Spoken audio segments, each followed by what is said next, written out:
Hello, welcome back to Truthseekerstea. My name is Kate, and I want to thank you as always for your presence here for today's Pick a Card reading.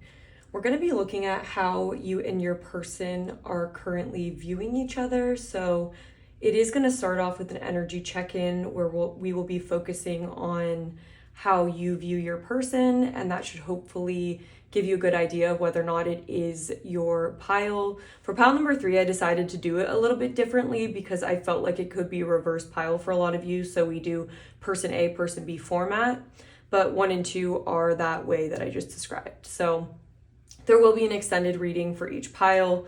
We will be going into how your person is feeling about you. We're gonna look at getting some, oh, my dog is crying. It's okay, Wubby, don't worry. Sorry.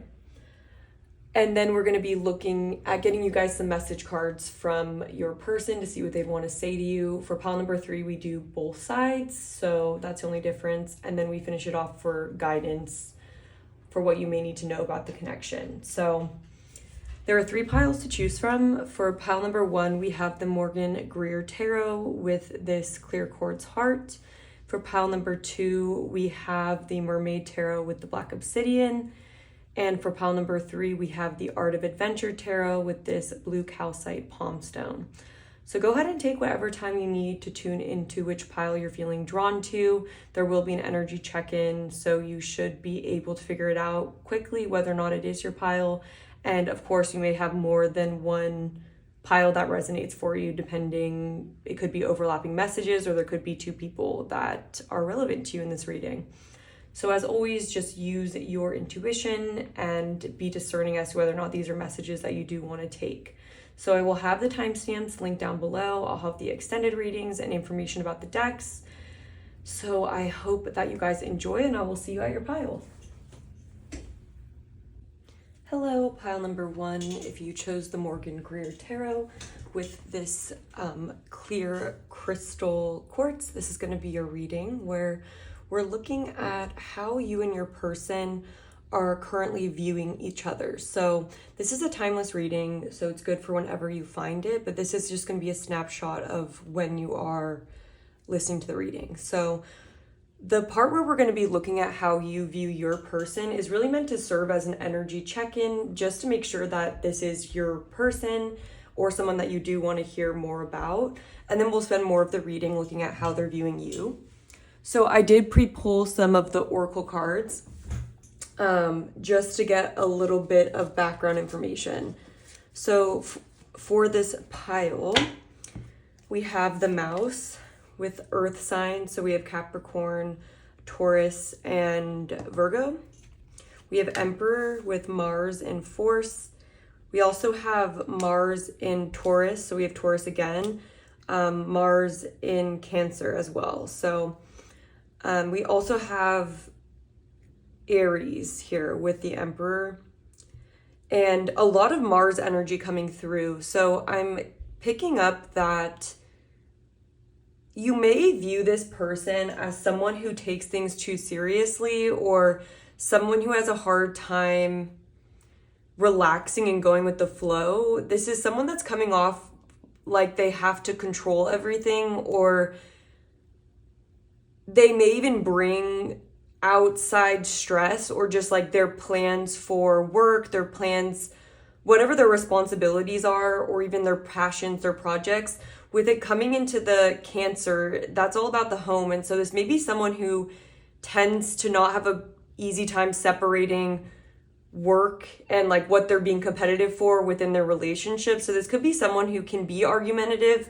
And if not argumentative, it could be that they're just very particular, and there's a sense about them where they have to take control, with the Emperor especially. And with Mars being here 3 times, that's a very competitive energy. And it feels like this is someone who's very focused on potentially material outcomes, or this could be someone that feels a lot of pressure to be successful or plan things out. They feel like they always have to be in control. They have to have a plan. This would be someone who has a hard time with work-life balance, and it's someone that can be domineering or overbearing when it comes to what they believe is the right way to do something or things like that. And I feel like it's funny that the mouse is here because it's such a small creature. And I kind of laughed at that because first the Emperor came out and then the mouse came out. And so there's a sense here that this is almost this person's weakness, that they're so competitive or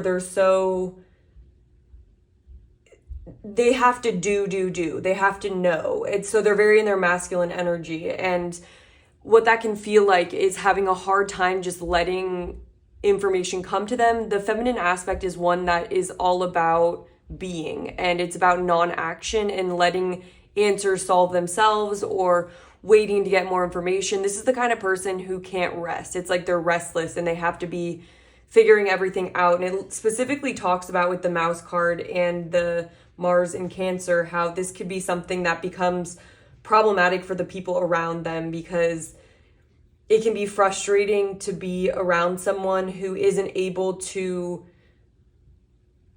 have their mood. It's almost like this, it would be hard to just have a good time with this person sometimes because they might bring up work stuff or they might just feel like they have to plan everything. Or it's almost like when you're wanting to wind down at night and it's not just, I don't know exactly what the nature of the relationship is.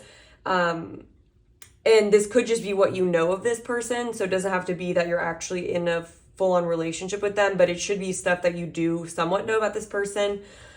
This is just the kind of person that likes to be right, that is afraid of not knowing what's going to happen. So they have a hard time allowing things to just unfold naturally. They have to control the way that things are going, or they're also nervous. And so it could be that it's too much masculine energy. It's like overstimulated. It's like they have like high cortisol, high adrenals going is what I'm getting for this person. So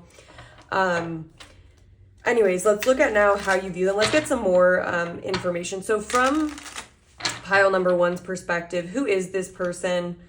What are their thoughts and feelings here? I think I am going to be taking upright cards. Actually, no, I'm going to get reversals as well. Yeah, King of Pentacles, I'm not surprised. This is going to be from your viewpoint. How does pile number one view their person? Any other details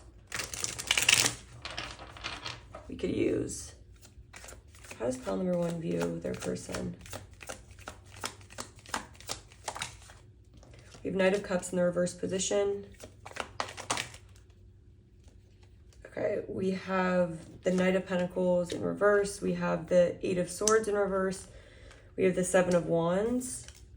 We have the Hangman in reverse. I'm gonna put this here. So what's coming through right away is it feels like this person, when the Knight of Cups came out, the first thing that I was getting was that they are someone that isn't great at showing their affection. Like with the Knight of Cups, I feel like you wish this person was a little bit more sensitive and expressive towards you. It's almost this energy of this person neglecting things around them because of being so fixated on defending their position. So this could be, I don't know if this is someone who is starting their own business, is involved in real estate. Those are just some random things. They could just be they could be an entrepreneur, or they could just be someone that's high up in a company. If not, they could be just trying to break into a new field. And so it just feels like work or defending their position is really high priority for this person. And with the Knight of Pentacles in reverse, there's a stubbornness here. There's this sense of this person not even realizing the way that their own mindset keeps them stuck sometimes. This is the kind of person who has a hard time letting go of things. And it's kind of that energy when if you mentally fixate on something, it's just going to get more distressing, and sometimes you just have to sleep on it, essentially. And so with the Hangman in reverse here, to me, this is showing that this person has a hard time seeing other people's perspectives, and they may even feel sometimes like other people are trying to manipulate them or trap them and trying to block their progress. But I just think that's actually an illusion. It's like this person, I don't know, there's just this defensive energy and confrontational energy that doesn't seem warranted a lot. And it's hard for them to sit back and ask themselves, do I have the right perspective on this? Is this really what's happening? And so this could even be someone that holds back on their emotions because they can feel like frustrated or irritated or angry. Okay, we have the King of Swords. Yeah, this is the kind of person who, I'm hearing the phrase of being honest, but also being kind. So it's like, yes, this could be honest, but is it also kind? And so I think sometimes this person can overlook small gestures or small things that could make a person feel loved because they're overthinking. They just think so much is what I'm getting. And they're so logical that I think they sometimes can miss cues that they may be wearing people out, or that they may need to be like a little bit softer is what I'm getting. We have the Nine of Wands and the Eight of Cups in reverse. Yeah. And the Two of Pentacles. So I'm really seeing you view this person as someone that they may be in a situation right now that they're refusing to move on from, even though it would be better for them to just walk away. It seems like there's something in their life right now where there's this energy of needing to be right and needing to stand their ground without asking themselves if it's making them happy or if it's actually worth it. You know, when people say sometimes it's not worth it, like they'll kind of pull someone back and just, let's say someone's angry and it's like, come on, this isn't even worth it. This is the kind of person that won't like take that advice. It's someone that's like, no, it is worth it. And I am going to be stubborn and I am going to get my way. I don't care if I'm exhausted with the Nine of Wands in reverse. Yeah, it's just this energy of not realizing when enough is enough and not realizing when it's time to give up or pivot other directions. And I'm not surprised to see the Two of Pentacles here, because this seems like someone who has a lot on their plate and someone that may have a hard time balancing the two priorities. It's the kind of, I actually just watched something like this. So it's a new show on Netflix, and it's not a new show, sorry. I just watched a new show, but it's called Watchers, or The Watcher. I'm sure a lot of you have seen that. I know it's a popular show that didn't just recently come out, but I don't know what I'm saying about that. Anyways, I recently watched it, and towards the end of the series, there's all this stuff that goes down in this house, and it's kind of like a who did it, like murder, or not murder, but who did the blackmailing situation. And essentially moving into this one house is something that ruins your life for various reasons. And there's a lot of plot points to explain that. But essentially the family gets to a point where they're at their breaking point of just needing to move out of the house. And the wife just wants to move out, but the husband is like, no, like, I'm going to find out who's doing this. And so like, that's that Seven of Wands, like standing their ground and being like, no one's going to make me feel victimized. Like, this person almost has this sensitivity around anyone trying to victimize them. It's like they sense that they're being victimized, but in that story it's like that too. It's like they aren't going to walk away even though they're miserable. The whole family is miserable because there's a lot of threats coming to them and things like that, but the husband just doesn't want to lose and doesn't want to just move and kind of cut their losses. So, and it's like, I have to get down to the bottom of it. And then meanwhile, their marriage is kind of dwindling apart because this person is so hyper fixated on a case. It almost reminds me of also certain movies where there's a detective and the detective is like so focused on the case that it kind of takes over their whole life. I'm getting that kind of an energy where someone is overly invested in something that's causing them to no longer prioritize other things because they're so fixated on it. And so I don't know if there is something in this person's life that's going on right now that they're refusing to walk away from because they want to stay and they want to win in a sense.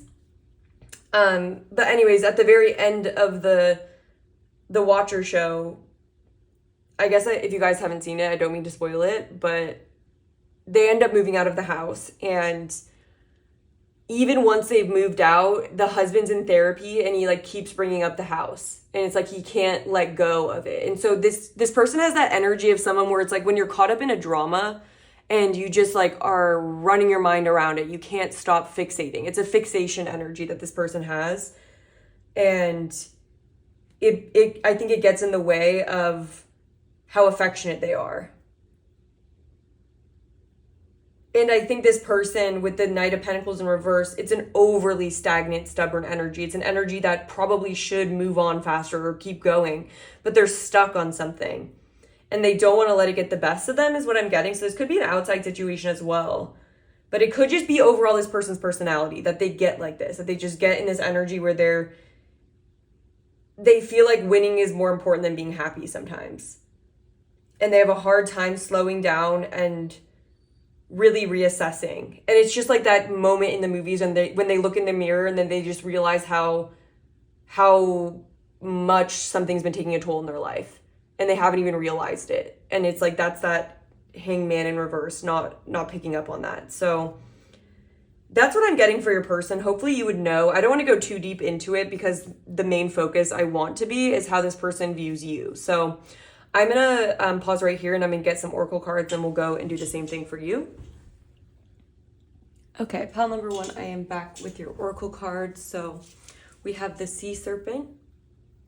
This is a card that represents the sacral chakra. So it's actually a more feminine energy to it. It's something that dictates creativity, emotional balance as well is what this rules over. And I found that really interesting just because it felt like your person has a tendency to let their emotions get the best of them or let their ambitions. It's almost like I think this person can let their emotional balance come out of whack. And so it's interesting that this person views you as a representation of that balance of emotions.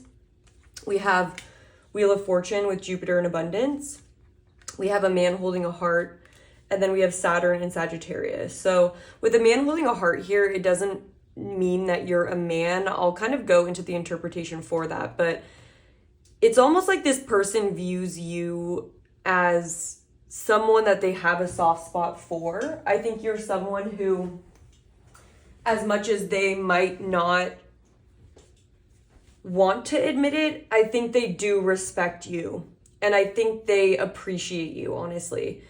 And I think sometimes they may be stubborn when it comes to if you try to give them advice. Like this could be someone that you try to give advice or someone you try to speak reason into sometimes. And I think you do it because you care about this person, but sometimes it may make them feel, it's like this person will at first be maybe frustrated by what you said, or they might feel like hurt by it, but then the more they think about it, they're like, oh, pile number 1's right, you know? So it's kind of like that. It's like they are triggered sometimes by your insights and your philosophy, and when you try to get them to see it your way, they feel triggered by it, but then they actually are benefited by it at the same time. So we also have 2 cards that represent Sagittarius because Jupiter is ruled by Sagittarius.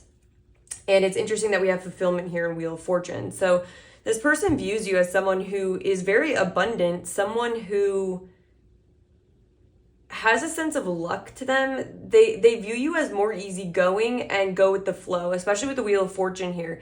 For me, this is a card of trusting in good fortune, especially with it being Jupiter in abundance here. So especially when it's upright, the Wheel of Fortune represents an understanding of the cycles of life, an understanding that sometimes we're up and sometimes we're down. But for the Wheel of Fortune to be upright here, this person views you as someone who's generally optimistic.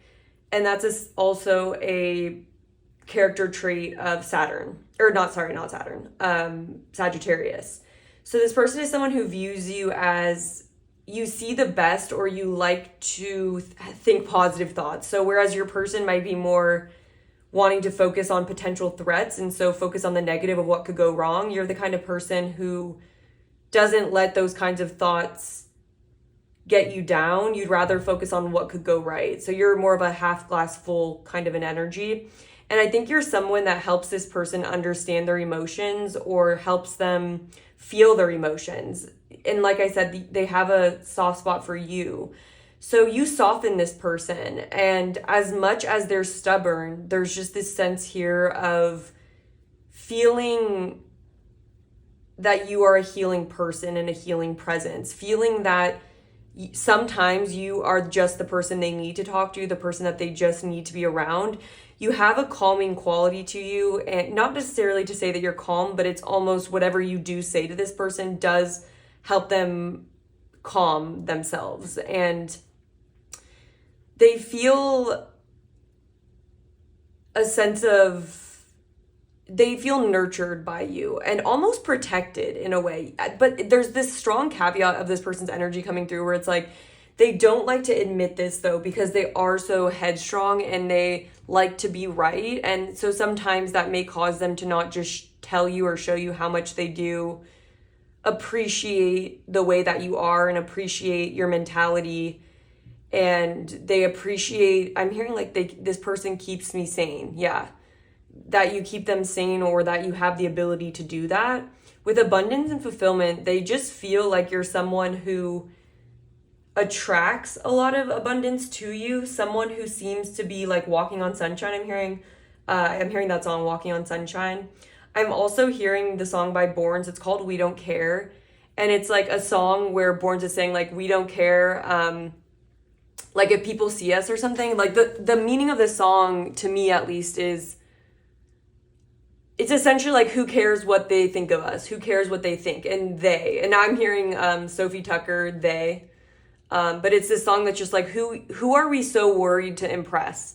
So it's like this person maybe can get caught up in their fears about their reputation or how other people think of them or what another random person said, or like judgments of them. They can be very defensive. I feel like you have this energy that's more like, who gives an F about they? Like, who cares? Like, we don't care. We don't have to care. We can choose not to care about these petty sort of problems. And we can just be on our abundance kick.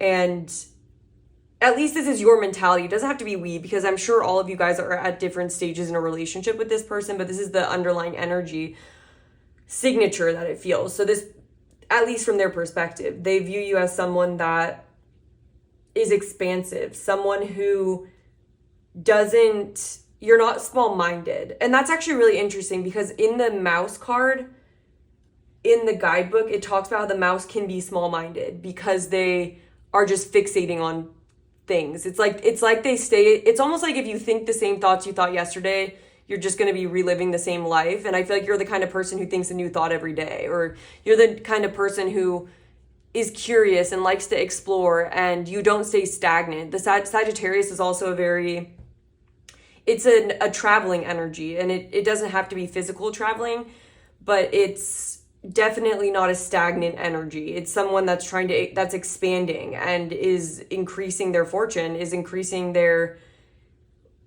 knowledge essentially, and their philosophy. So you're the kind of person that's able to integrate new viewpoints. And this card also talks about you being the kind of person that values truth above all else. So you're not a hypocrite. You know, you're able, I think they view you as someone who's not, you have strong viewpoints about, I think, what's right and wrong, or you have a strong philosophy system. Like, you are definitely a thinker and an intellectual yourself. However, it's based not on ego, but on a loyalty to the truth. And you would call out a person in a situation if they were BSing this, if they just were not in truth themselves. But let's say that someone called you out, you would adjust yourself to that. You can humble yourself. And so while you do have strong viewpoints on others, those are kind of rightfully earned because of how genuine and honest you are for your viewpoints, if that makes sense. It's not like you have a strong viewpoint because you just want to make everyone wrong. You want to actually be right. You actually want the truth to be represented. And so you're someone that can adapt to new information. You're someone that can move on from situations. I feel like you're able to extract what you need from something, and that comes with humility too. And so this person views you as someone who doesn't let things get them down, as someone who feels their emotions and extracts what they need from them, but you don't like hold on to that. And so they view you in a positive light for sure. So let's get some more information. By the way, for the extended reading, we're going to be looking at how this person is currently feeling about you. We're going to be getting message cards from them, and then we'll be finishing out with some guidance for you on this person and based on whatever you most want to know. All right, so for pile number 1, how does pile number 1's person view them?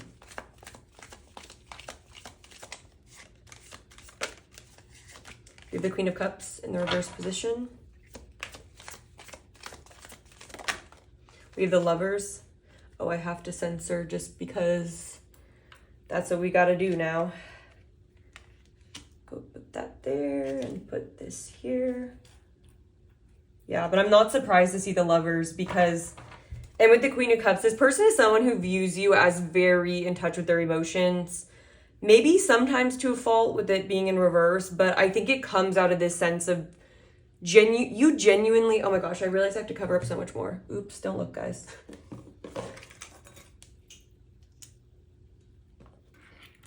Okay, there we go. Now we're all censored. Okay, so with the Queen of Cups coming out, I'm not surprised. We also have a sense of water energy here. So you could have Scorpio, Pisces, or Cancer in your chart. And then we also have Gemini with the Lovers. But overall, this person views you as someone who lives with love as the goal. You're someone who is sensitive because you have a good heart. This is someone that views you as someone that has such a good heart and someone that is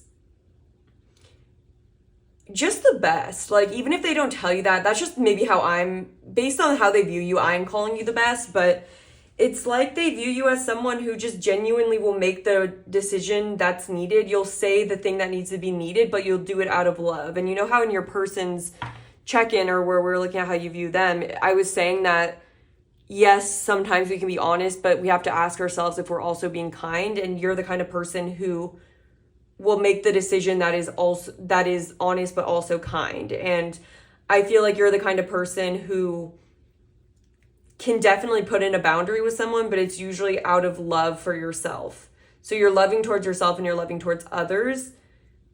And I think it may be harder for you sometimes to be loving towards yourself, but you just have, despite what's happened to you in your life, there's a sense that you are strong within that and you haven't let it turn you bitter. You have a good heart to you.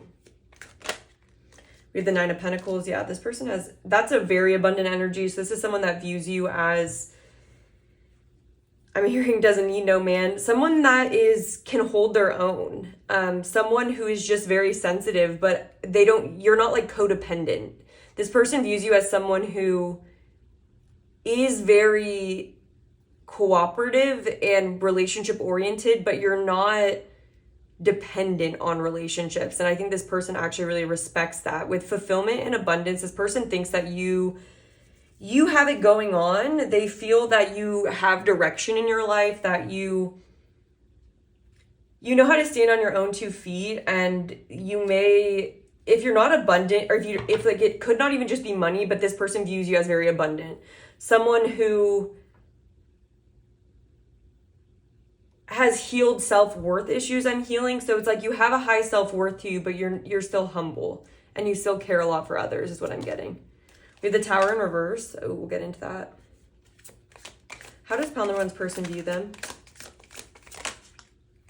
Page of Cups in reverse. Okay, and what I'm getting here is that at times this person may have thought that you've been naive, or that you have maybe given forgiveness when people didn't deserve it. This is someone who views you as the kind of person that maybe in the beginning, or they have known this about you. Maybe this is still true, but with the Nine of Pentacles here, I'm seeing that I think it's something you have healed from, or you're in the process of healing from. But I was getting this. So with the Tower in reverse here, I'm getting that this person views you as someone that, because you have such a soft heart, that has maybe caused you to overlook red flags, or it has caused you to go through a tower moment or two in your life because of how, because of seeing the good, because of being optimistic, because of expecting the best. I think people that didn't have that same heart as you have hurt you because you didn't protect yourself maybe. But with the Nine of Pentacles here, I'm seeing that's something that you have had to integrate. And I think you're learning with the Lovers now upright that a part of being loving is loving yourself and making sure that you're not being mistreated, making sure you're not pulling the wool over your own eyes, and making sure no one's being dishonest with you. Because I think you're someone who wants to give people benefit of the doubt. You're someone who's very sweet, but I think in the past you have had your feelings hurt, and you've had your feelings maybe not reciprocated or not honored or taken advantage of, or you may have been in situations where you weren't receiving what you were giving. So this is someone that sees that in you, but also sees that comes from such a good place in your heart. And I'm also getting, though, that I think you have learned from these experiences. And so with the Wheel of Fortune, you may have gone through situations that had you down, right? Like you may have been on the opposite end of the Wheel of Fortune, but still you haven't let that cause you to lose faith in relationships, love, life. All right, let's get one more for how pile number one's person views them. Strength, that's beautiful. 8 of Pentacles, yeah. I don't know if you guys are doing something for your career that's impressive, but this person seems to be very impressed by your work, whatever you do. They think that you're someone who has a lot of skill. You're someone that is resilient, is persistent. You have a lot going on for you. This person sees that. And even if you've had certain things in your past where you've been knocked down, you got back up. And that's why strength is here. This person views you as someone that you faced your strength is all about facing your fears. And that's for me, the sea serpent here as well. You're the kind of person who doesn't let your fears rule you, and you process them. And so for me, the strength card is all about the question of whether or not you let your fears rule you and you're acting in this way that's very fear-based. And that's also for me with the Lovers. Like when the Lovers is in reverse, I see it as a very fear-based energy, similar to strength in reverse. But they see these upright. They see you making decisions in a very honorable way. They view you as a very honorable person and someone that deserves respect and has always acted with virtue. They view you as a virtuous person, even if that's gotten you into bad situations in the past. Even if you've been wronged, you still stick to your virtue and you don't let that change you. And so they feel like you're the kind of person here that you don't let your anger rule you. You don't let your negative emotions run all over the place unchecked. And that's why she's just looking so gentle and she's holding the lion. And so they see you as like this peaceful, and it kind of reminds me of the Queen of Cups here. It's like they see you as this person that is so gentle yet strong, you know? They see the strength in your ability to transmute fear and to face the consequences of maybe having such an open heart, of expecting the best out of people. So yeah, you have this energy to you where they feel like you maybe have been fooled before, but you are no fool, if that makes sense. So I'm trying to see if there's anything else.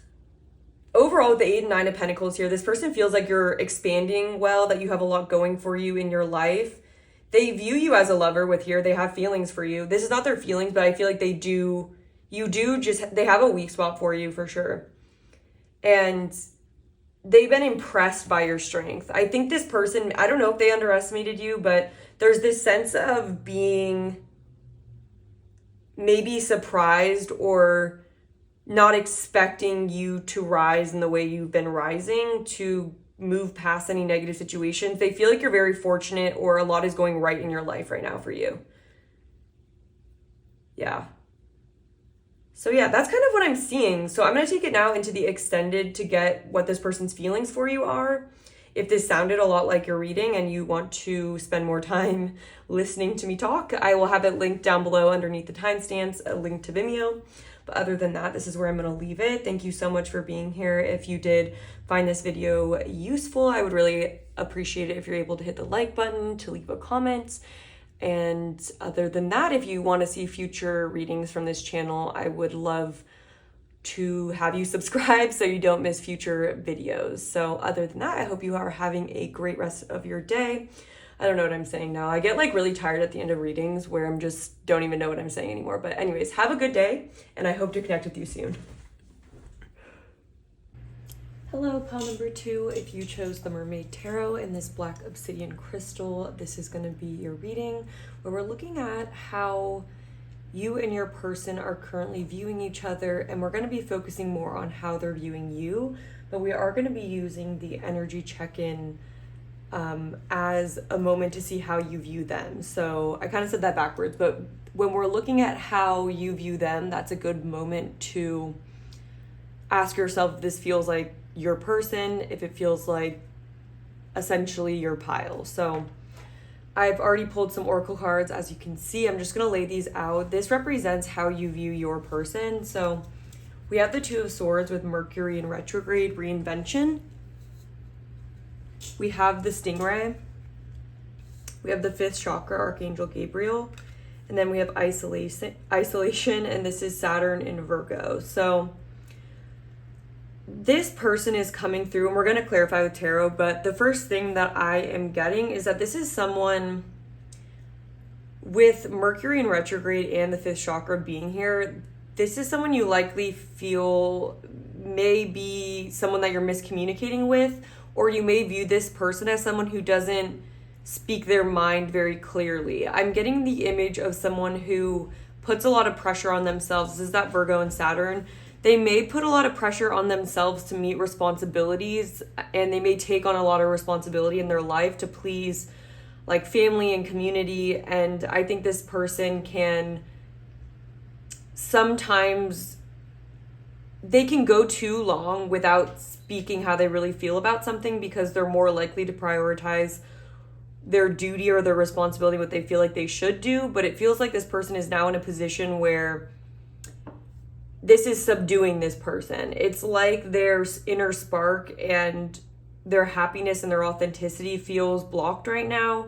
And it feels like they aren't able to communicate their honest truth. And so this feels like someone who's in denial that something may need to change. And it feels like this person, you may view this as someone who is struggling in life right now, or it's like they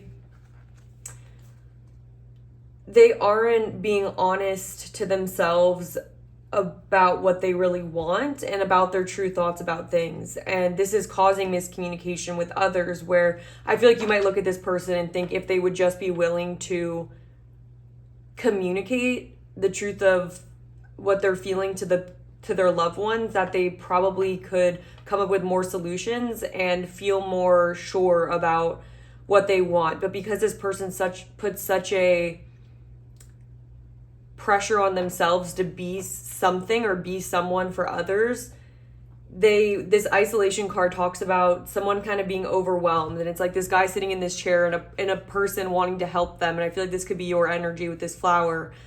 You may have a more lighthearted energy, and it may be hard to get through to this person sometimes because they may trap themselves in this mindset of feeling like there's no solution, and it's like they have to just drudge through difficulties in their life, and they almost forget that they can adjust. This is the kind of person that needs to be aware of their mental health and needs to ask themselves what's working in my life and what isn't.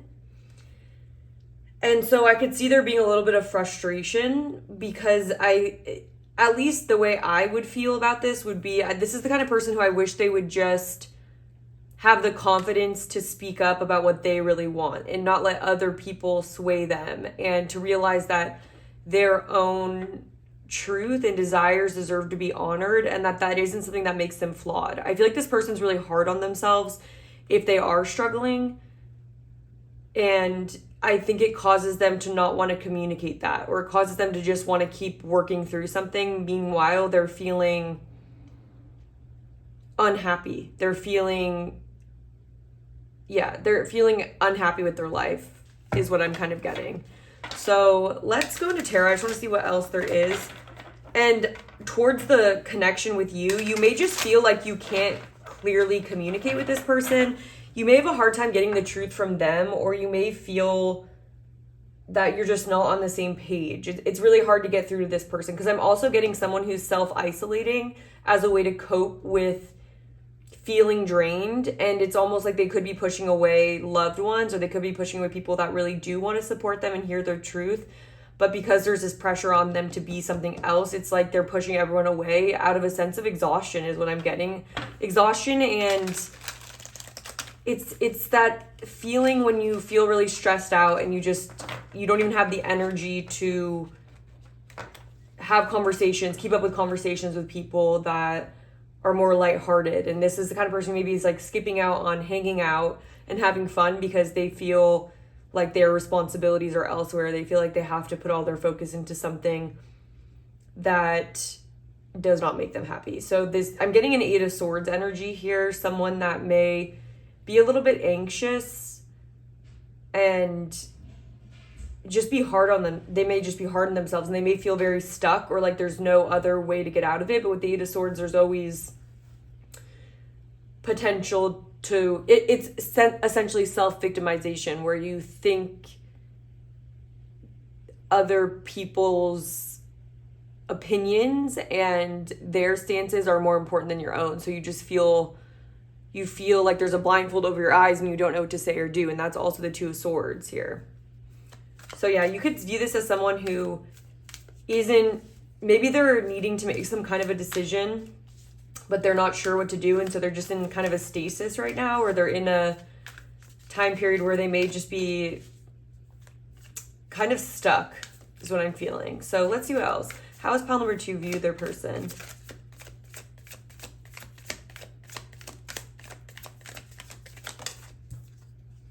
With the Queen of Swords.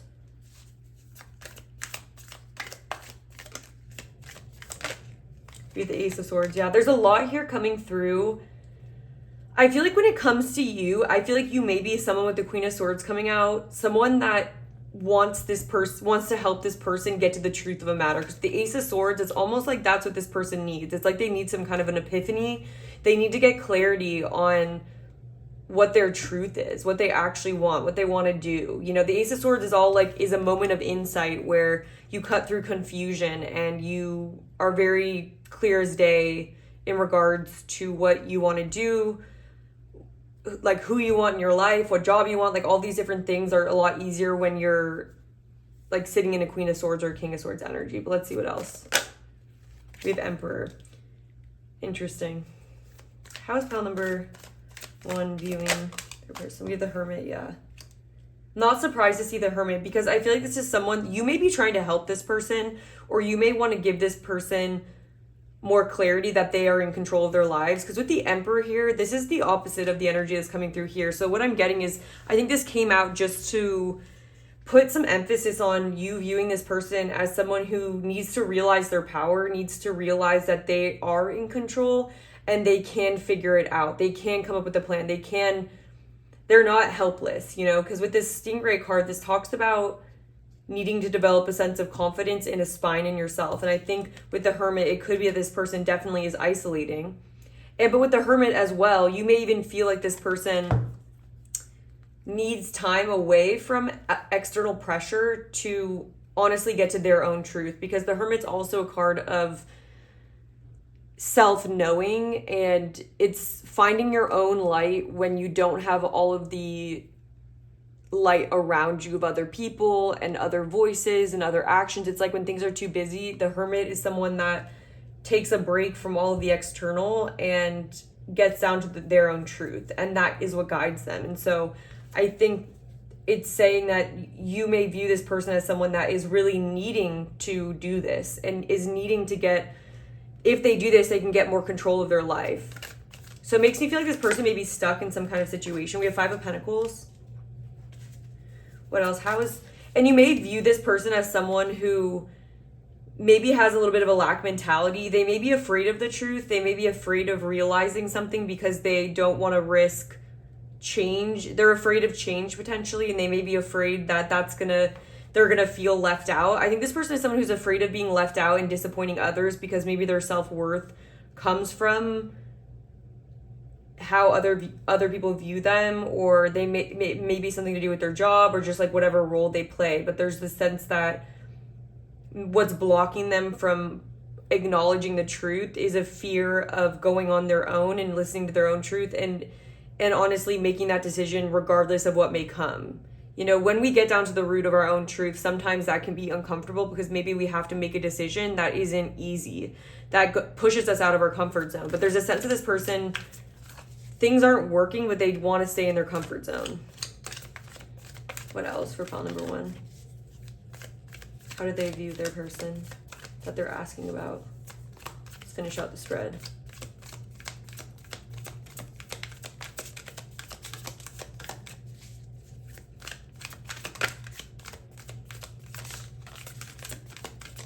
And this card also talks about a person that just needs to take a break. Like, they need to know their personal limits, their personal boundaries. This is someone who's in need of a self-care day. This is someone who needs to take the weight of the world off their shoulders and realize that they're not meant to be taking on this much burden.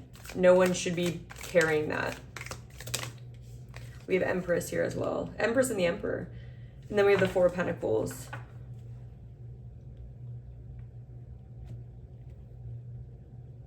So I think you may even view this person as a strong counterpart for yourself. With the Empress and the Emperor coming out, this is giving me counterpart vibes. So you may view this person as someone who, if they were willing to come out of their comfort zone, yeah, and then we have the Knight of Cups underneath, the Page of Cups. You may view this person as someone who's playing it very safe and is afraid of change in their life, but maybe that change in their life is something that could bring them closer to you. I feel like you're someone who's sitting in your power and you just wish this person would do the same. But you see the potential in this person is really what I'm seeing. Oh, with the Queen of Swords here, there could also be someone in this person's life that you think is a bad influence. You may feel like there's someone that makes them feel afraid of listening to themselves, because the Queen of Swords, I have them all upright, so this could be coming through as more of an energy of someone that pressures this person, that makes them feel nervous or like they have to stay in a straight line, like they can't take a step off of that straight line. And so they maybe have like a parent or just people in their life that are functioning as this Queen of Swords, but more in a cruel way. The Queen of Swords in a dark energy can be someone who's very critical of others and someone that honestly is waiting for you to just slip up. And they may even, they're the kind of person that creates smear campaigns, that tells lies just to bring fear. And it's a very controlling energy. And so with the Hermit here, you may view this as someone who needs a break from these outside influences that are trying to control this person or are muting this person's voice, muting this person's decisions. And they may even feel like maybe they have messaging that if they speak a certain truth, that it's definitely going to bring hardship and isolation and pain. And so this person almost feels like they have to, there's like a very fear-based mindset that they are functioning off of. And it could be because of a certain feminine, darker energy around them as well. That doesn't have to be for everyone. That's just another interpretation of the Queen of Swords. So I'm now going to pull some cards for how this person is viewing you. So I will do that right now and I'll be right back. Okay, I am back and I pulled some oracle cards for how your person is viewing you. So we have the Ace of Swords, which I'm not surprised to see with air element communicating. We have financial constraints, number 13. We have number 40 with 6th chakra, Archangel Metatron.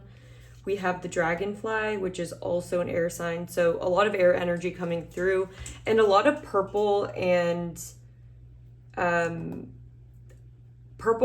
blue. So I'm seeing a lot of 6th chakra mixed with the throat chakra. Or sorry, yeah, so the third eye chakra, which is purple, communing with the throat chakra, along with the heart chakra here with a little bit of green in the wings here. So then we also have Mercury in Gemini, more air energy, and we have Venus in Aquarius. So really strong air energy coming through.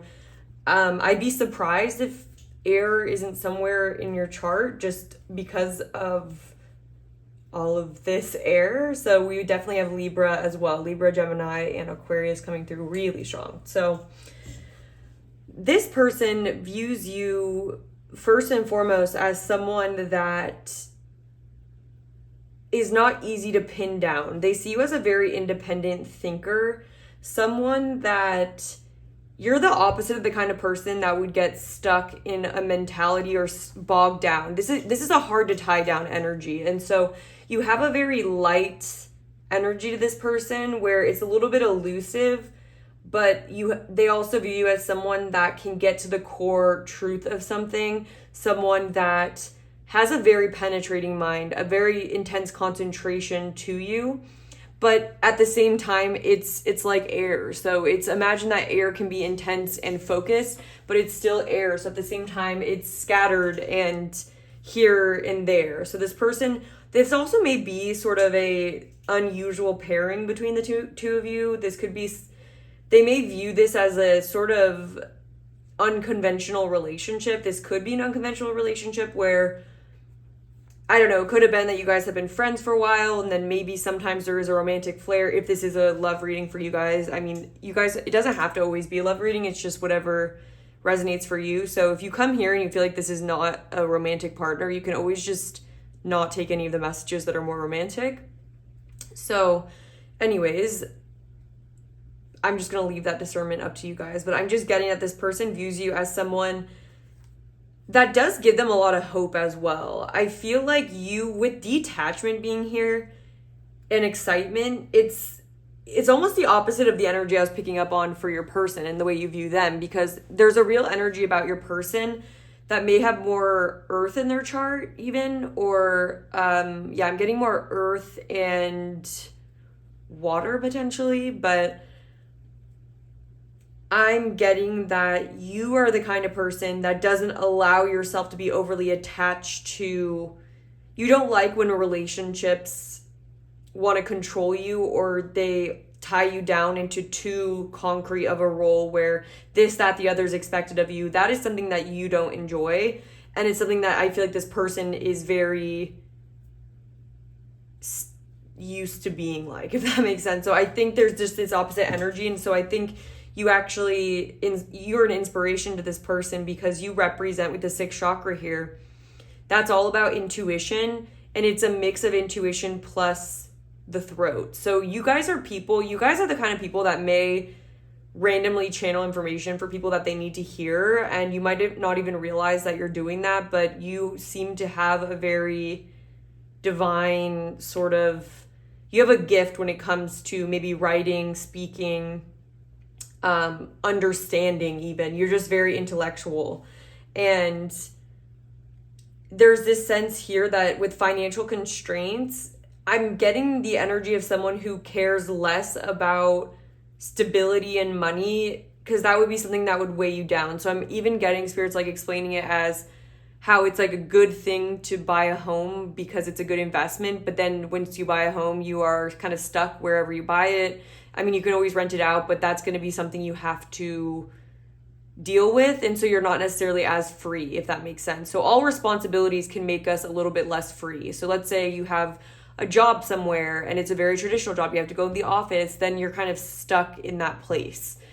And similar there's just kind of an opposite function here, as you can create more maybe financial stability, but there's a give and take. So then you might have to give up some freedom and some ability for excitement. Similar to like becoming a parent. It's taking on more responsibility. So you can't just necessarily go on as many vacations, things like that. But your energy is one that with financial constraints, they feel like you work really well with maybe having less money, or you don't put your security before your honest truth. Like, that's for sure. And I think the other person does that. So they view you as someone that because you aren't overly attached, you're free to explore. And I'm seeing that this is actually Rome, like it looks Roman over here. And so I don't know, you may travel a lot or have traveled. If not that, you may just have a very expansive mind where you're interested in other cultures, other ideas. You're just you come through to this person as the kind of person that you don't take things at face value.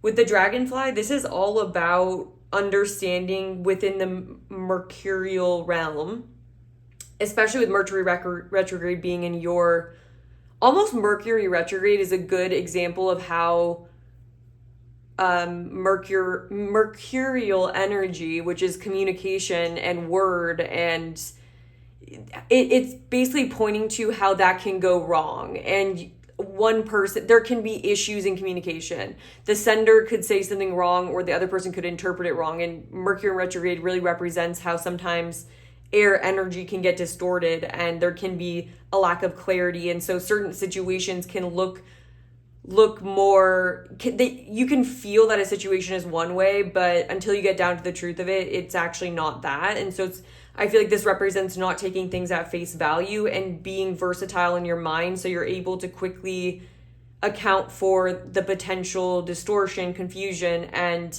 stay curious to understand, to learn more, instead of just assuming that the first understanding of something was the right one. And so I think you represent someone that's able to quickly come in and out different states of mind, where it helps you to be more solutions oriented. It helps you to get more clarity. They view you as someone who has a lot of clarity, someone that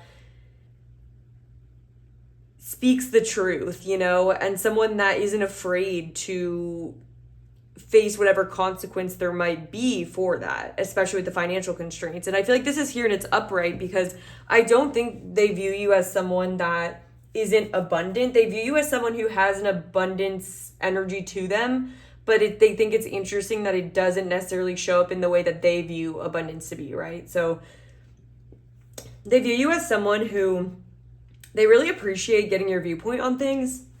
They like that you have kind of this free-spirited energy to you that I think they wish that they had more of that, but they feel too much pressure. And so they view you as someone who's willing also to follow their curiosity. And I think it requires an openness of mind to be willing to see synchronicities or being willing to follow your intuition. A lot of that is just an open mindset where you don't feel like you already know the truth. So then you don't feel like you already know what everything is. And I feel like I just talked about this in my last video in a certain pile, but when we feel like there isn't enough magic in the world, it's important to not just look at a tree and just be like, oh, tree, like that's what it is. Instead, keeping your mind open and willing to explore that more, and kind of realizing that the mind is an endless sort of tool to learn about something. And I think sometimes what we want instead of that is more stability. It's like we just want to take a shortcut and we just want to feel safe in the world sometimes. And sometimes for some people it's just enough to know that there's a tree outside, but some other people want to stare at the tree for a long time, want to learn about what kind of leaf it is, want to learn all this different stuff about it, and it kind of makes the world richer.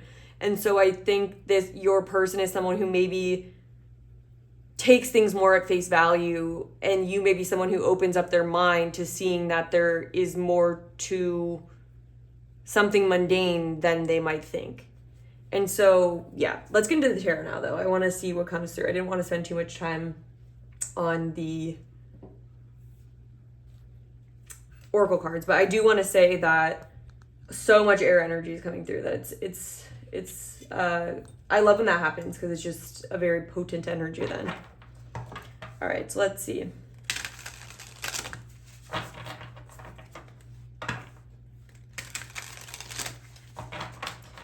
You represent a certain freedom to this person, because you care about people and you have relationships, but you're not the kind of person that would let yourself, and it's not to say always, it's just that on more your nature is more likely to be someone that prefers for like your friendships and even maybe romantic relationships to be the non-clingy type. Like you want each person to have their own individual self, and you would be honestly very against believing a certain truth just because it's someone else's and you're in a relationship. You require freedom of your mind and freedom of your decisions, and you would view a relationship that doesn't allow that as something that's very toxic and not loving, but some other people find comfort in compromising and agreeing, and I don't know, it's kind of more of an earth energy to me, the thought of that. But all right, let's see. So how is pile number 2's person viewing them? We have the Two of Pentacles.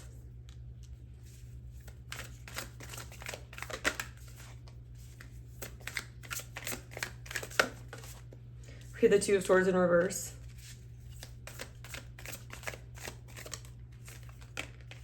We have the Eight of Cups. Yeah, I love that. We have the Empress. Ooh, love to see her. Love to see her. That you feel so this person views you as very effortless. That's what's coming through, is they almost don't understand how you have the courage to make the decisions you make. This person views you as also having to, this person feels like you too could have the same problems or the same amount of things on your plate. And it's interesting that the Two of Pentacles is here, because it honestly feels like that's something that your person is dealing with. So they could be looking to you as sort of a role model for that, or they feel like they have something to learn from you because they don't have that same ability. So they feel like you're able to really balance your priorities well and make sure that one part of your life isn't taking over the other. And it's something that they really respect. This person is someone who views, with the Empress coming out, I mean, this is divine feminine, creative, understands their self-worth, is careful. You're careful with your energy is what it feels like. They are impressed with the fact that you don't let people in your life that just want to eat from your garden and they don't want to give you anything back. Like, you have a very abundant energy to you in a garden, just for example, and you hold that frequency and you share it, but you have your boundaries, and you have your clarity around what you think a person is. And what's beautiful about this is we have a lot of air energy coming through, but the Empress is all four queens together. And so I think what this person is impressed by is how you may be emotionally available, you may feel stable in your life, you may have passion in your life. You embody the four suits really well, but I think the one they focus on the most maybe is in a reflection to what they feel like they need to improve on. With the Eight of Cups here, they view you as the kind of person who walks away from situations regardless of what emotional attachment, whatever effort you've already put in. I mean, the Eight of Cups is a difficult card because it represents a journey where you've already invested so much emotion and you're definitely cutting your losses, but it's honoring the ultimate truth that this situation was never going to make you happy. And you would always come up short, that it would never be that Nine of Cups. And this person views you as someone who prioritizes your own happiness and is able to make hard decisions with the Two of Swords in reverse. You're able to follow your instinct when it matters, and you're able to navigate like situations where you're caught in a rock and a hard place very gracefully by following your truth, even though you have to sacrifice certain things. It's like, it is a balancing act that they see you do. What else? How does Fun on the Choose person view them? It's like, you're the kind of person that's like, if you're not happy in a job, yes, maybe you're going to have to be more careful with your assets for a little bit, but you trust that it's still good to follow your intuition and follow your own truth. Ten of Cups. Love that. Yeah, you will accept nothing short of the Ten of Cups. And that's what navigates you in life. So it's like this person feels like you have this unique way of navigating. And what just came to my mind was Captain Jack Sparrow's compass that points to what your heart truly desires most. They feel like you have that. And it's almost like they feel like you have a tool like that where it makes your decisions easier, because that's also like following your intuition and following your truth. It's like, imagine if you had a compass like that. But when you are listening to yourself and you are honoring your own truth and your own intuition, it's like you have a built-in compass that's like that. And so I think this person feels impressed with the fact that you have the courage to follow that, to follow what you believe would make you happy, and detach from situations that you're able to detach when you have to. But I don't think you're like an overall detached person. I don't think you're someone who's emotionally unavailable. I'm just getting that what this person particularly looks at in you is in reference to where they're struggling. And so they feel like even though you get faced with difficult, should I go this way or that way, you seem to pick the path that will bring you the most happiness. And you have an easier time making that decision, I think, than some people who are afraid to trust their intuition, afraid to trust their own truth, that kind of deny their feelings, because it is hard to be in the Eight of Cups. It is hard to walk away from things. Yeah, we have the Page of Swords, Curious Mind, Page of Pentacles. Yeah, they view you as an explorer. They view you as someone who's very curious, who isn't going to settle for less. They view you as someone that, regardless of how far you've gone on a certain journey, or how long you've been in a relationship, how long you've been in a certain place, how long you've been in a job, you're always going to keep learning. And that's really what I'm getting about that tree example, is you're the kind of person who's going to keep learning about something, and you're going to keep asking questions, and you're going to keep checking in with yourself, and you're going to learn more, and you're always going to stay curious. And that serves you so you don't get stagnant and you don't get stuck in a situation that's imbalanced. And with the Page of Pentacles, I feel like they see you as a lifelong learner, essentially. They see you as someone who is, no matter how old you get, or no matter what amount of success you come to, you're still learning. It's like you haven't peaked yet. You know what you deserve, and because of that, it's easy to pinpoint when something isn't in a line. It may not be easy, but it gets easier, I feel like the more practice you have with it, the more easy it gets. And this is more in comparison to someone who doesn't like to do that, or is afraid to do that. Yeah. So with the Page of Pentacles, this is also a student energy. And so I'm just getting, like, with the page, you have a inner child that's alive. You have a curious heart that is always there. And it's impressive to this person, I would even say. So I forgot to tell you guys, but for the extended reading, we're going to be looking at how this person feels about you. We're going to be pulling messages from them, and then we'll be getting guidance for you on anything you need to know using tarot. So this is where I'm going to leave this for the YouTube. Thank you so much for being here. If you did get something out of it, I would appreciate if you're able to hit the like button or comment. But for those of you that are wanting to join me in the extended, I will have it linked down below underneath the timestamps. And other than that, if you guys want to see more of these free YouTube pick a card readings, I would love for you to subscribe so you don't miss the next video. And other than that, I hope you have a great rest of your day, and I hope to connect with you soon. Hello, pal number 3. Welcome to your reading. If you chose the Adventure Time Tarot, this is going to be your reading. I just want to make sure it's the Art of Adventure Tarot. Sorry about that. And we have the blue calcite palm stone. This is your reading where we're looking at how you and your person are currently viewing each other. So for this pile, I felt like I wanted to do it more in a person A, person B format, just because the first stack of cards I pulled, it felt like it could be a reverse energy. So I just wanted to go ahead and present it that way, so you're able to find who you are in the dynamic, so there isn't any confusion. So we're going to start by laying out the oracle cards, and then we will get into the tarot as well, using a separate deck for each side. And before we get into it, I just want to let you guys know that there is an extended reading where we're going to be looking at how each person feels about the other person right now, so current thoughts and feelings. We'll be getting messages from both sides and then guidance for both sides. So if you really feel like this is your reading and you want to check it out, I'll have it linked down below for those of you that are interested. So pile number 3, let's get into this. I'm going to start off with the oracle cards that I pulled. So for person A, we have the Lizard, and this would represent how the other person is viewing person A. So I hope that makes sense. I'll get into it and clarify it though. So we also have the Queen of Swords, Black Moon Lilith with Mystery. We have Affair with Leo in Venus. I'm just going to cover up anything on there that could get flagged by YouTube. And then we also have Generosity with Saturn in Leo. So for person B, we have the Cheetah. So we have 2 fire sign energies. So fire placements could be prominent in either you or your person's chart. We have so Leo, Sagittarius, and Aries. We also have Mercury in Capricorn with organization. And so this is how the Lizard is viewing the Cheetah. This is how the Cheetah is viewing the Lizard.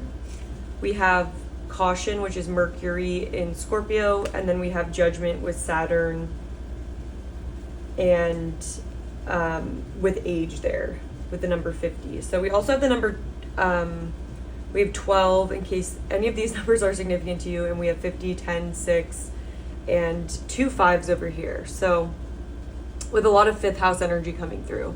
So without it being too confusing, I just want to tell you who I think each person is as an energy check-in, so you can figure out who you resonate with more. The person A on this side is coming through as someone who's likely younger than person B, the cheetah.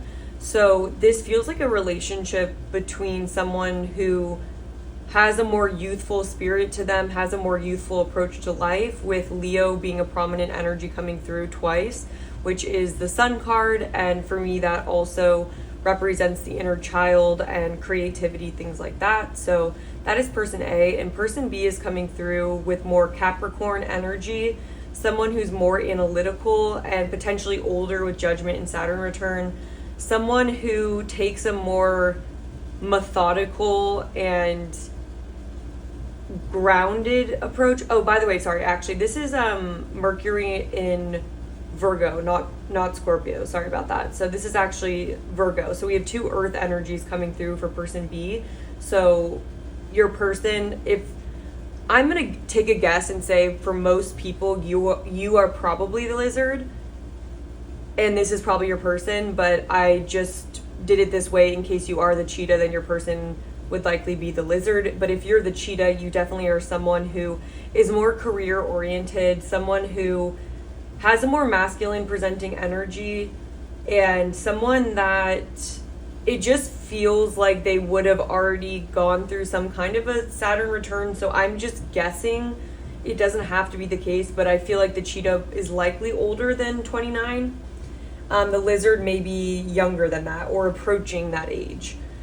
But just take that if it resonates. If not, I would say it doesn't have to be as specific as that age difference, but it could be a 10-year age gap, 5-year age gap, or 6 years, something around that, where just each person's approach to life is certainly different, because we have a more masculine emperor type to the right, and then more of a high priestess, elusive feminine energy coming through on the left side. So let's start off with how the cheetah is viewing the lizard. So the cheetah views the lizard as someone who,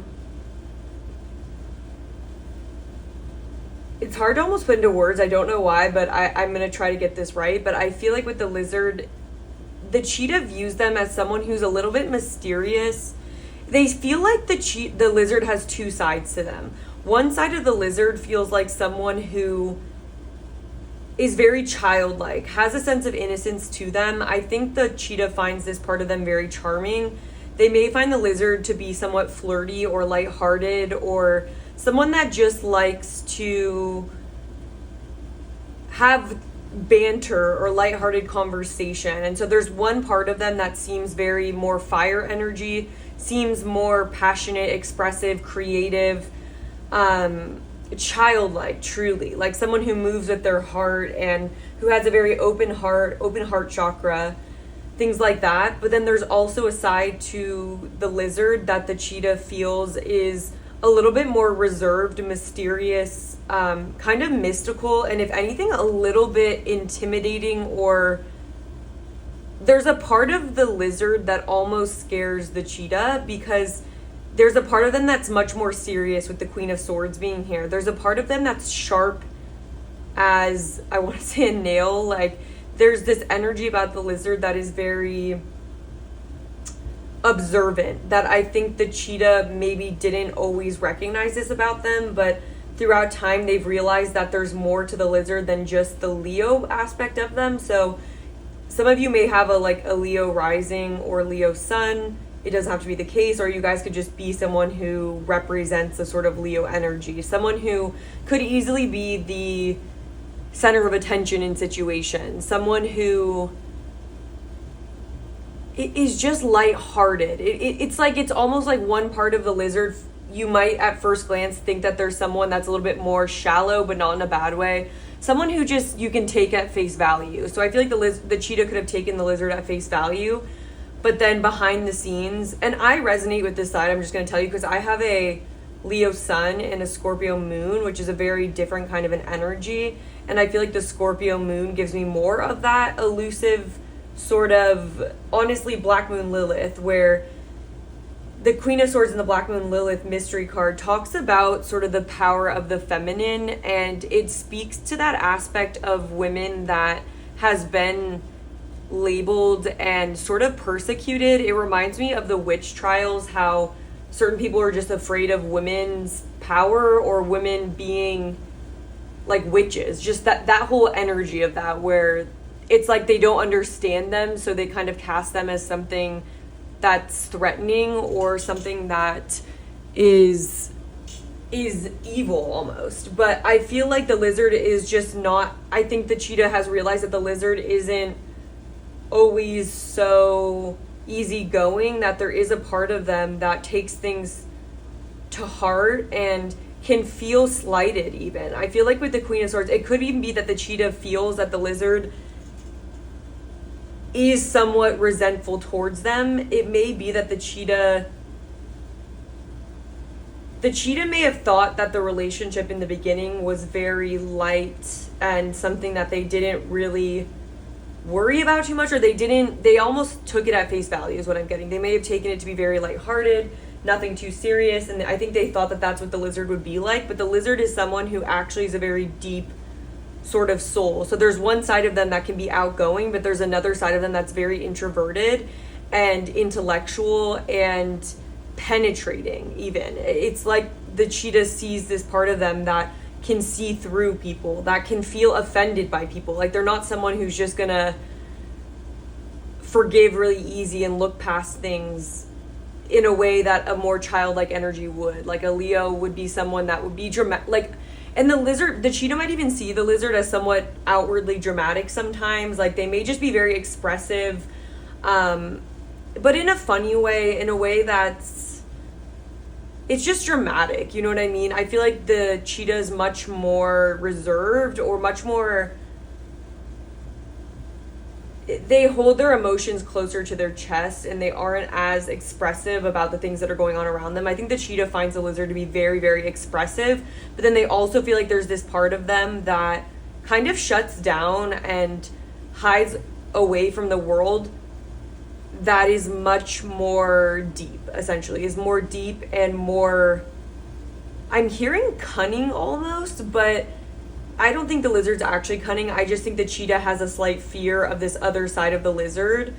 And I think maybe the cheetah acted in a certain way towards the lizard, imagining that they were coming up against more of this Leo energy, this generous energy with this affair energy, someone that kind of likes for things to be dramatic and not too serious and kind of showy with affection, and someone that really likes to kind of be in the spotlight, things like that. But then there's this other side of them that hates the spotlight and needs to cool off. The lizard is all about someone that has a very dreamy, has a dreamy, mystic kind of energy that is more tapped into when they're alone. And so most people don't see that side of the lizard. So I'm just seeing that the cheetah sees the multifaceted energy of the lizard, and we'll get more into whatever else comes through, but that's what I'm getting. So I would say that the lizard, which is most likely most of the people watching, doesn't have to be, but I'm just guessing. I would say that the lizard views the cheetah as someone that is very careful with their words, is someone that, with this cheetah card, is very goal-oriented, someone that has the long-term goal in their mind. Whereas with the lizard, it's interesting because there's a real difference in their energy, because with caution versus affair, that's like the opposite energy. And it's very opposite, because I feel like the lizard is someone who externally wears a mask that is a part of who they are, but what they show to others is more this side that they may overshare. Like the lizard could sometimes overshare, or they might even give a lot away with generosity. They will make their affections really clear. I think the lizard is someone who doesn't hold back when they feel a way about a person, but I feel like the cheetah is someone that can be way more cautious mentally. So they don't want to say anything unless they're absolutely sure that that's what they want to say. They think about the long-term consequences of things, and they have the long game in their mind as well. And I think the cheetah, we're going to go into feelings in the extended, but I just think that the cheetah is a little bit more one-dimensional, but no one really is. But I feel like the way that they are in private can match up a little bit more to the way that they come off, which is very structured.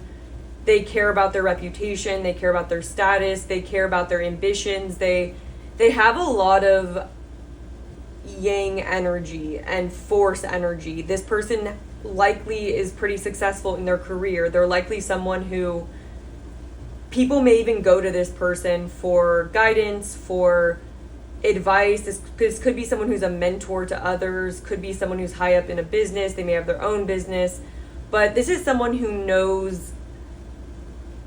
They have like a built-in HR, if that makes sense, or public relation energy to them, where they don't let their own passion and their own fire energy, they may sometimes, but they try to manage that through PR almost. It's like they make sure that what they're saying isn't going to be held against them. They make sure that their reputation is going to be in the clear, in a sense. And this person is someone who could hold back even if they did want to pursue someone. It's like they could not cross a line. Whereas I feel like the lizard person would be more forward and maybe a little bit more impulsive.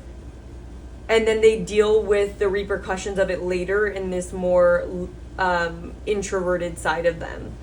So I want to get into some more tarot just to get more details. So we're going to start with, I want to start with how the cheetah is viewing the lizard, because I feel like a lot of you came to the reading for that. So let's look and get a little more.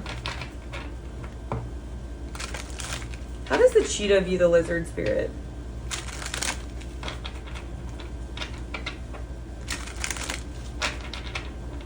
The cheetah feels like the lizard is a little bit unpredictable. They honestly do not understand the lizard. They sometimes don't know what they're going to get from the lizard as well. And it causes them to be even more cautious.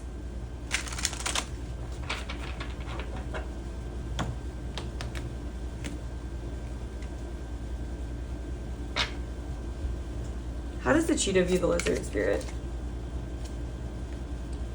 We have the Seven of Swords. Ooh, interesting. We have the Fool, which I'm not surprised to see.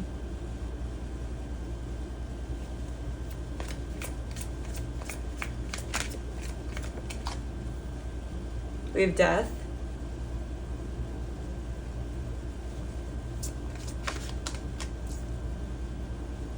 We have the Six of Pentacles. So I'm seeing here that the cheetah views the lizard as someone who they honestly sometimes don't know what the lizard's intentions are. Like, this is someone who gets kind of in their head about what the lizard's MO is. And I think they may even overthink it. I feel like the cheetah may even sometimes think that the lizard's trying to be manipulative. Yeah, the cheetah may even sometimes feel that they don't know if the lizard is like fake or not, which is really interesting. So I think that the cheetah may view the juxtaposition between the two natures of the lizard as sort of something that makes them feel like they need to be cautious around them, because they don't really know if their intention, it's like they would open up to the more Leo side of the lizard and think everything's like that, but then when they get hit with a more intense energy from the lizard, they start to question who the lizard is, and they start to question what it is they want, or like what did they come for, in a way. Anyways, but I'm not surprised to see the Fool, because that's that more Leo energy. We have the Five of Cups. What else? We also have the Four of Wands. And then the Page of Cups, yes. So the cheetah sees the lizard as someone who may make decisions that they later regret. They may see the lizard as someone who changes a lot with Death here. the lizard may have,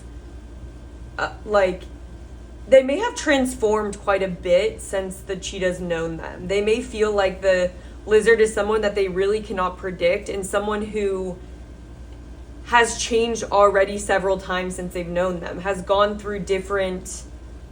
shed several different skins, and has already learned a lot. They see them as someone who is very hands-on and the type of person who just would rather throw themselves into something and learn the lesson later, whereas I feel like the cheetah is more cautious. Like, they don't want to make a decision that they're going to regret later, but they see that the lizard is more the opposite, where they'll just throw themselves into something and again deal with the consequences of it later. And I want to clarify the Four of Wands, but it may be that the lizard has changed communities. Maybe the cheetah's seen the lizard go through maybe they've moved before, or they've had different friend groups or something like that. They see them as a shifting person, that sometimes they don't really know if there's an agenda. It's almost like the lizard the cheetah wants to think that the lizard is more like them. At first, that's kind of what they projected onto them, that there was some kind of a agenda that they had, but they kind of realize that they do fly by the seat of their pants a little bit more than expected. But then there's also this deep contemplative wise side around them that they're realizing, and they're kind of realizing that the lizard's way is just to gain experience and then process that, and then they emerge different, if that makes sense. So instead of having a methodical, I'm going to get from X to Y, it's like I'm going to just go from X to X.1, or like not X.1, but I'm going to take a leap toward Y. Am I in the right direction? I don't know, but I'm sure I'll be able to figure out what to do from there. Yeah, and they may even view the lizard as someone who has been hurt a bit in love, maybe because they do jump all in with the Page of Cups here. They view the lizard as someone who has a very creative, sensitive, childlike energy to them.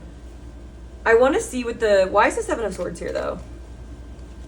Three of Cups. I think that the lizard views sorry you guys, I keep saying that. The cheetah views the lizard as someone who maybe has been taken advantage of, because when we have generosity there with the Six of Pentacles, they view the lizard as someone who ultimately sometimes is betrayed by others because of their own openness and because of people around them or community that didn't want the best for them. Because they're so generous, people can sometimes see it as a free-for-all. And so the cheetah feels like the lizard can be taken advantage of. And I think this is something they've had to realize, though, because what's coming through definitely was the cheetahs has always tried to figure out whether or not the lizard is manipulative, if they have a strategy. And I think they've come to the conclusion that they actually just don't, and they do actually get hurt because of that. But although that happens, they see how the lizard uses that and transmutes it to further them towards their own success, and it helps them understand who they want in their life, who they don't. And so I think they see them as someone who's incredibly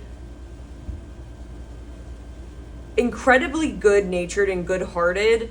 However, they see them as someone who has been scorned, as someone who's had to process feelings of maybe revenge or vengeance. I just think they've been so wronged, the lizard, that oftentimes they've had to retreat and kind of go into hermit mode to regain their sense of who they are and their sense of stability. And I think they view the lizard as someone who's been kind of pushed and pulled around when they're expressing more of their Leo energy. Like, people can just kind of take what they want from them, or they get involved with situations that don't have their best interests in mind. And then they start losing themselves, and then they have to go back into hermit mode to like recharge and to emerge anew, essentially. And that's how they view them is what I'm getting. But why is the Six of Pentacles here? Just to clarify. Yeah, Ten of Wands. So yeah, the cheetah views the lizard as someone who ends up getting overburdened by the amount of giving that they do, the amount of interactions they have with others can end up burning them out. So they view the cheetah views the lizard as someone who kind of has this strong engine at first and has this very lighthearted social energy that can quickly not know its own limits and then burn itself out by taking on too much responsibility or having too much chaos going on in their life. And so they view the lizard as someone who's having to learn their own limits in regards to interactions with others, how much energy they put out to others, how much they cater to other people. Like, sometimes I feel like the lizard, again, didn't know their own limits, but they get excited and they just want to be friends with everyone. I'm getting like an everybody's friend energy, but then suddenly they are completely burnt out and drained and really disappointed. It's like there's a big high and a crash that I think can come with the lizard's mentality in life, but it does cause a lot of transformation. That's what the cheetah thinks. Why is the Four of Wands here? Yeah, the Three of Swords. I'm getting that the cheetah views the lizard as someone who may have been betrayed or lied to by people that they would have thought were their closest people, their closest community. They feel like the lizard has faced a lot of heartbreak and betrayal when it comes to the people around them, their friends, maybe other love interests, things like that. They think that they get hurt kind of easily because of wearing their heart on their sleeve. But then we do have Scorpio here with Death. Why is Death here? But they see the lizard as someone who's transforms. Yeah, look at that, Queen of Cups. Nonetheless, the cheetah views the lizard as someone who, despite everything that's happened to them, despite how much they've been burned and how much their innocence has been taken for granted or has been even abused, they still remain this Queen of Cups, this person that transmutes the energy into more love, and someone that still maintains that open-heartedness. And I'm seeing like these fishes coming out around the Queen of Cups, and it just reminds me that the cup energy is very alive in them. That Page of Cups is still within the Queen of Cups. And I do feel though that there's a transformation that the cheetah has seen the lizard go through, because we're going from the Page of Cups to the Queen of Cups. And so they do think that the lizard has been able to mature through these heartbreaking scenarios that they, and again, the lizard could have been younger than the cheetah, so the cheetah maybe has seen them kind of a coming of age story around the lizard, where they've had to go through heartbreak, they've had to like, I'm hearing I've loved and I've lost, and here's what I'll do, I'll take care of you. So that song still coming through where it's like Rihanna saying that. It's like, I've loved and I've lost, but here's what I'll do, I'll take care of you. So they feel like you still have not you, for some of you it could be you, but they feel like the lizard still has this very nurturing, community focused and loving energy to them, that no matter how many deaths they go through, no matter how many transformations and new starts they jump into, they keep learning from it, and they never turn sour. And I think the cheetah has wondered if they are someone who would seek vengeance, if they are someone who would wish their enemies harm, and I think that they just aren't though. And so with Black Moon Lilith, I feel like it's really in its positive energy, where it's kind of a mystery to the cheetah how they remain so kind and open despite the way that they've been hurt. Yeah. All right, so now let's see how the lizard views the cheetah.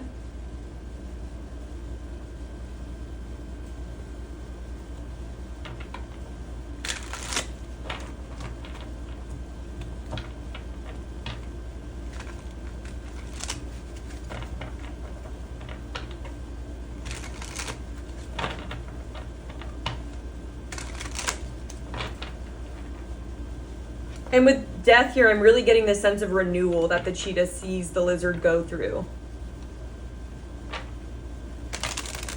All right, how does the lizard view the cheetah? With the Page of Swords. We have the King of Swords, I'm not surprised.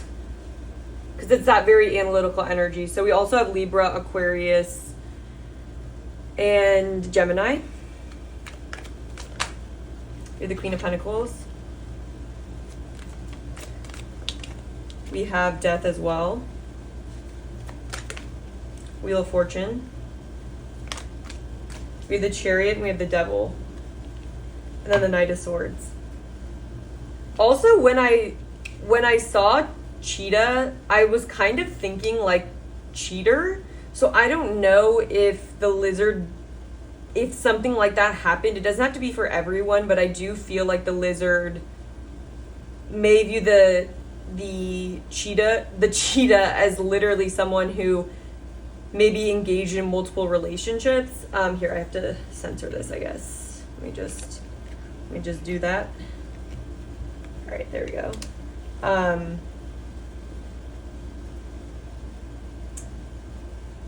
The lizard views the cheetah as someone that maybe has had karmic relationships that they know about.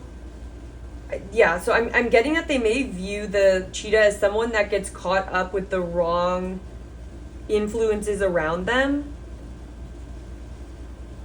With the Devil, I feel like they view the cheetah as someone who's maybe had to compromise themselves in order to secure some kind of a victory for themselves. With the Chariot there, they kind of view the cheetah as someone who's willing to justify the end by or justify the means because of the end. They view them as someone who's maybe taken things a little bit too far when it comes to getting success in their life. I feel like they also view them as someone who really resists change or tries to outsmart change. They view the cheetah as someone who uses their mind and their analytical energy to try to be clever. It's like with Death and the Wheel of Fortune and the King of Swords and the Page of Swords, there's a sense here that they do what they can to reason their way out of any feelings of guilt, any feelings in general. They feel like the cheetah really can intellectualize their emotions, and they can also I've just been watching the Death of the House of Usher, and I'm kind of getting this scene where they said denial is a strong tool and it works really well. Also, like repression, projection, displacement. I think that the cheetah may avoid the truth of certain things by convincing themselves that there isn't anything wrong or that they had to do that, to avoid potentially having to go through a death and having to succumb to the natural changes that life pushes upon us. They like to guarantee their success, and they'll kind of do what they have to do in order for that. With the Queen of Pentacles, there could be a prominent feminine figure in their life that they may have some sort of a tie to that isn't the most healthy. They could have a codependency there as well.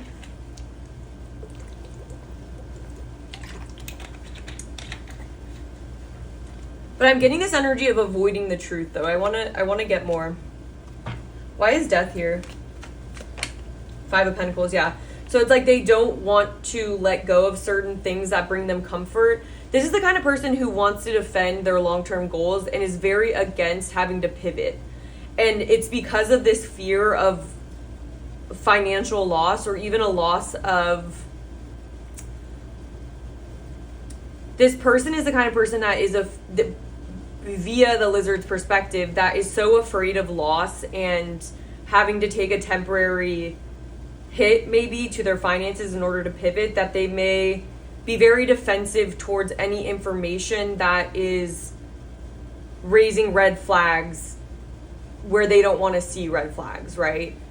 And I'm even getting in the fall of the House of Usher, it basically is all of these very rich children that go about their businesses in unethical ways, and they kind of just want to ignore the fact that there is real harm that's being done to people. For example, like a pharmaceutical company that somehow manipulated the system and there's undisclosed terrible side effects to something, but they're making a ton of money, so they want to keep that under wraps. I feel like it's possible that the cheetah, in such strong pursuit of their goals, could be susceptible to doing something like that for fortune. I think this is someone who's very money oriented, and it could be because of some sort of influence in their life, or it could be their culture that they came from. But with the Knight of Swords, it's like my idea is right at all costs, and I don't want to have to stop for anything. Anything that points to obstacles that I don't actually have to deal with, I'm not going to, and I'm going to intellectualize my way through that. But I do feel that with the Saturn card, it could be that certain things are coming to light in this person's life that the lizard knows about, where they can't just ignore it. But I want to clarify, why is the Page of Swords here? Yeah, justice. They literally, yes, this is coming through very strong. So the lizard feels like, and this is exactly what I'm talking about. The whole show is about justice, and it's this, there's another character in the show that's giving them the opportunity to change their ways or right their wrongs and bring justice to the situation, but it's like this defensiveness around having to account for what's fair and just. They would rather do it their way. They'd rather do it the Chariot way. This is someone who wants to be in control of the outcome. They want to be in control of life in a way that no one can be in control of life, where at some point we have to accept that it's exhausting to try to account for every variable. And sometimes we just have to accept that there's only so much we can do to reach a goal. There's only so much ambition and action we can take. Some of it is up to fate. But with the King of Swords here, there's this energy that's sitting there and going, no, my mind is strong enough to overpower the universe's unpredictability. The universe's no guarantee system that we all are susceptible to. But justice coming out for me is this energy of any information that would point to something that isn't just or isn't fair is not something that they like to concern themselves with. But I don't think, and I think that the lizard though also knows that the cheetah, and they could, and it's maybe they're not cheating like romantically, but they maybe cheat to get what they want, like that, like cheating to get to the desired goal. It's going about things in an unethical way. It's getting to the means at all costs and not letting anyone stop you. Your perspective is right. So that's what the lizard views this person like. It's not necessarily, this is their subjective viewpoint. So if you're the cheetah and you don't feel like this is a fair assessment, it might not be, but this is just what is coming through for each of them. All right, why is the Queen of Pentacles here? Can you tell me about the Queen of Pentacles? We have the Ace of Pentacles. Why is the Devil here? Two of Cups, yeah. So the lizard feels like there's some kind of a codependent relationship in their life that encourages this kind of behavior. And with the Devil's energy, I was also just watching The Devil's Plan, which is a Korean TV show where that's actually super interesting. I feel like the lizard would recommend that the cheetah goes on that show, because that show, I don't know if you guys saw The Physical 100. It's another Korean reality TV show, which I love, you guys. Totally 10 out of 10 recommend. Korean reality TV is the literal best. But what I'm saying is that they get all the smartest people who are the most analytical. It's a very masculine energy that they're looking for, is people that are like doctors, scientists, people who are gamers, and they all have something in common. It's like the Devil's Plan. They're meant to lie, cheat, do whatever they have to do to win the game. And that is what I'm sensing from this side, from the lizard viewpoint. They feel like they're the kind of person that could partake in that kind of a game. And it's the Devil's Plan, because it's about sacrificing what's morally right, or what you have to give something up in order to get the outcome. And the devil always makes you feel like you're not actually sacrificing anything, but you are. And so I think the lizard feels like the cheetah can sometimes get caught up in an ambitious pursuit of money and power that neglects reality, neglects the true fact that everyone's susceptible to death. Everyone's susceptible to negative change. Like, we can't control the wheel of fortune. This person would like to beg to differ. And so would the people on the devil's plan. They're trying to win this fortune, and they are trying everything they can do to have a strategy to do that. So I think, yeah, the lizard feels very much like there's some relationships in this cheetah's life that encourage them to cheat, encourage them to win at all costs. And it's for some prize, for some opportunity, for some Ace of Pentacles. It's very financially material based, though. Yeah. Why is the Wheel of Fortune here? Just to clarify anything else. Yeah, the High Priestess. And so what I'm getting is it's this magician energy versus the High Priestess. And I feel like what the cheetah sometimes doesn't account for is you can't always know everything by having all the logical facts. Like, logic can only take you so far. At some point, receptivity and going into your being energy is just as important in life. And there's a whole knowledge stream that I think logical people that overvalue the masculine strategy or logic cannot see the power in the High Priestess, doesn't see the power in the hidden knowledge, and it's that mystery energy here. This is very High Priestess-esque. And so again, there's just this very different, and I think that the lizard truly is intuitive. And I think at first the cheetah thought that they were more strategic like them. I think each of them might have projected on their own mentality in life onto the other, and then felt very confused when the other person didn't seem to follow that. And I feel like the cheetah is the kind of person who doesn't let others get the best of them. Like, they're very reserved. They don't go to things with a very open heart, which is very different than the lizard, who kind of assumes that everyone's there to have a good time, not to compete. But I feel like this is a much more competitive energy over here, that they're used to that. And so they keep things hidden as well. Yeah, so very defensive positioning here. Where this person B is very concerned with making sure that they're protecting their assets, that no one, they see others as sort of a way to protect their position. Hang on, I'm gonna get some water and I'll be right back. Okay, so I am back, and I also just want to get some archetype cards to clarify and add anything else before we head into the extended. So, Spirit, for pile number 3, how is the cheetah viewing the lizard? What's the most prominent energy, you would say? How is the cheetah viewing the lizard? Interesting. So we have gossip here. Awakens consideration for the feelings of others, honoring trust.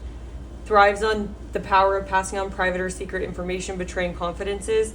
I think that the cheetah might have heard some gossip around the lizard, and I feel like it's in the light attribute, in the sense of, with awakens considerations for the feeling of others and honoring trust, I feel like the lizard has trusted some of the wrong people. And with the Queen of Cups here, I feel like this is someone who certainly honors other people's feelings. And so I wonder if thrives on the power of passing on secret information. Like, I feel like this, something that the cheetahs learn through the lizard is sort of with the Three of Cups in reverse here, it's like we have the Queen of Cups with the Three of Cups in reverse. I think that they have learned through the lizard that not everyone is untrustworthy or is not someone that, I think that the lizard is truly genuine when it comes to their friendships, and I think they share a lot of information. Remember I said that they may overshare and not put as much of a filter because because their own nature is trustworthy, they trusted other people, and I think they were taken advantage of in that aspect. So I think it awakens consideration for others' feelings and honoring trust, that gossip is harmful and can be used as sort of as a power, because knowledge is information, and I think that that is something that is prominent for the cheetah. Let's get one more though. What else? How does the cheetah view the lizard? Yes, and we have prostitute here. So it says, accentuates the challenge of surviving without negotiating the power of your spirit, places material considerations and security above self-empowerment. Yeah, so I think that the cheetah views the lizard as someone who they're not someone that can be bought. They're not someone that comes to situations justifying the ends by the mean, which is more of the prostitute energy, where it's like, I think once the lizard figured out what was going on around them, I think that they didn't think it was worth it. I don't think that they were willing. They maybe thought in the beginning that the lizard was someone who maybe would flirt or someone who'd be outgoing in order to gain social power. You know, they might have thought that that was the lizard's angle, but I think they've realized that that's actually not the case at all with the lizard. And they're actually very generous when it comes to their energy and money. But again, they may have thought in the beginning that that was their angle. With the Seven of Swords and the Six of Pentacles, it's like they thought sometimes that the lizard might be scheming in order to get something from them or get something from others.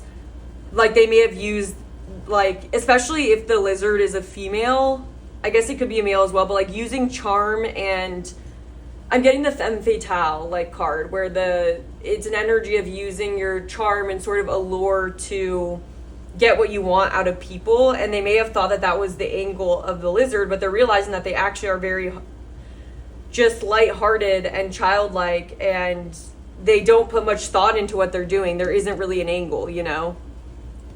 And then it opens up this person's eyes to not everyone engages in social relationships and is social for utility reasons, that there's genuine energy behind that. And I think that's something that surprises the cheetah. They may just be used to that kind of energy, so that may be why they're so reserved, or they're really careful of what they tell people. They have a PR, HR department in their mind. Let's see. So how does the lizard view the cheetah? Interesting. We have Queen here. Again, we have this Queen energy. I wonder if there's controlling and demanding becomes arrogant when authority is challenged. I feel like there is some feminine energy around this person that they feel is corrupting to them, that they may feel like they're somewhat controlled by some sort of demanding feminine energy that is entitled or is very demanding, and they may feel like they have to please that person. There is a strong, with the Queen of Pentacles, with the Queen, and then this is about a relationship. So this feels very prominent. I think the lizard maybe has extrapolated a lot about the cheetah based on some relationship in their life. We have Slave. Oh my God. Wow. Giving your willpower to an external authority out of fear of making your own choices, surrendering your power of choice to the divine with complete trust. I'm getting that. Look at this. I think that the lizard really sees the cheetah as someone who's been subservient to some other kind of an energy out of fear of losing it, and also a slave to money even. But with the Devil here, there's some sort of tie that the cheetah has to someone where they feel like they can't really make their own decisions, that they feel like their success rides on them following this person. And they may be afraid to speak up for what's right or true because it's like they're not thinking for themselves anyways, which is pretty interesting here. We also have Hedonist. Yeah, and a lot of the fall of the House of Ushers really goes over hedonism and the pitfalls of hedonism, and it's kind of like a social statement for that. And so I also feel like a lot of times people that do bad things will say that they didn't have a choice. It's like, this is what I have to do to please this person, or this is what I have to do. So there could be this element to the cheetah where the lizard feels like they have that excuse mentally for themselves. It's like, I'm just doing what I have to do, or I have no choice, but they do have a choice. but they just may be afraid of facing the consequences of what those choices might be. So yeah, the lizard views the cheetah as someone who on the surface seems like they are in control and has a big plan, but they feel like there is some corrupting influences around them that secretly they are actually very loyal to a point where they don't even think for themselves. Like, it's like programmed into them. And I feel like they're defensive about it as well. But yeah, that's what I'm seeing, you guys. So hopefully you found yourself in one of these people. I'm going to now go into the extended where we're going to be looking at how each person feels for the other. We're going to get messages from both sides, and then we'll get advice for both sides. So I'll have that link down below underneath the timestamps. But thank you so much for your time. I hope you found this helpful. If you did, please hit the like button, leave a comment. I appreciate your guys' feedback so much. And if you want to see more videos from this channel, I would love for you to subscribe so you don't miss the next pick a card reading. So I hope you guys have a great rest of your day, and I hope to connect with you soon.